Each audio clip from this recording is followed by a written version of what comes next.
This is a wheel stud that we had to cut off because it was basically welded to the rim, and this is what's left of the lug nut. And nice thing about aluminum wheels, you can cut these off and it doesn't really affect the aluminum that bad. But we just obliterated this, removed all the other lug nuts, shook the rim and tire until this snapped off. But that's how it was left, like that. And then this just popped off. Then we bang this out of this right here. And you would think that you would have to get a whole new wheel bearing. You don't have to. Here's all you have to do.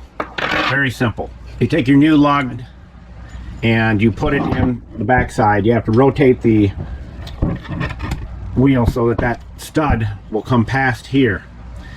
And a lot of times the shoulder here, this part, will be larger and it'll just barely hit here on this part, and you just take your grinder and grind a little flat spot on it so that when you go to put it in, it doesn't hit right on this area. So you get the stud in, and the reason I'm doing it this way because it's a lot easier to show you than trying to hold the camera while we did this. You get the stud in, tap it a little bit, put a little lube on the knurl here, a little of your Planet Safe, and tap it in a little bit, and you'll be good to go there.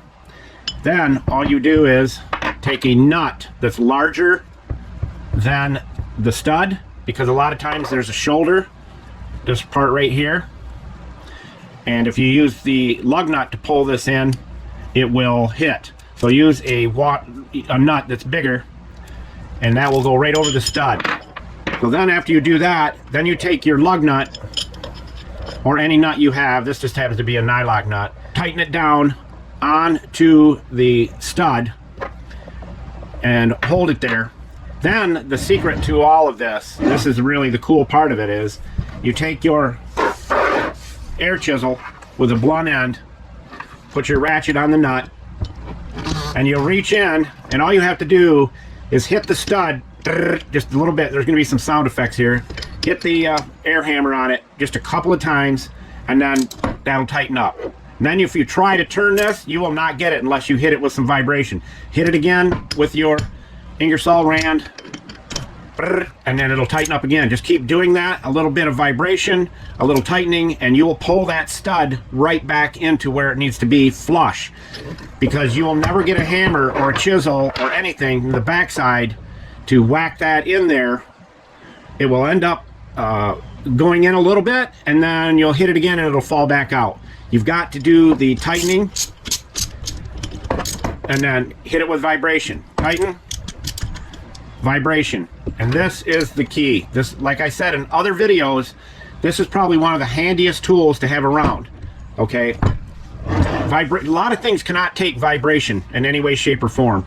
And as far as these springs are concerned, your retainer springs, buy the good Ingersoll Rand.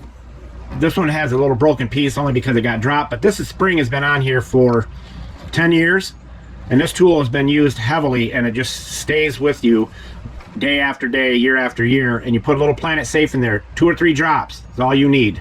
And if you haven't got a free sample of it, please get with us and we'll send you a free sample of that lubricant. No ulterior motives.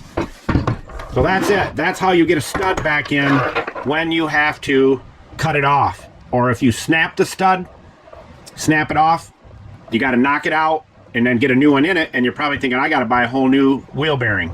You don't have to. Just take your air chisel with a blunt end again and drive that in. That's a really simple process, and it really works great. And someday, if you do your own wheel bearings and you bust one of these off, do not take it in to have them. They'll tell you, oh, you need a new wheel bearing, and they're going to charge you up the yin-yang. So you do not want to do that. You want to just get yourself a new stud. And this happened to be on the Blue Bomber, and we just went down to the parts store, $2.50, got a new stud, put it in, bada bing, bada boom, it was taken care of. Little vibration, little tightening, little back and forth, and it will pull that thing right in there. Because you'll probably end up stripping the stud off if you try to reef that nut down without any vibration on the backside. And I want to say happy Thanksgiving to everybody, and hope you deep fry your turkey this year, because it's going to be awesome. Mr. Know-It-All, our other channel, we're going to be deep frying 2 turkeys, one after another. You have to check that video out. Julio, tell everybody where all the tools are located. Buscar en el show más de la descripción del video para todas las herramientas. Thank you, Julio, Cesar, Chavez, Rodriguez, Jorge, Johnson, Thompson, Pedro. As we always say, Sweet Project Cars out!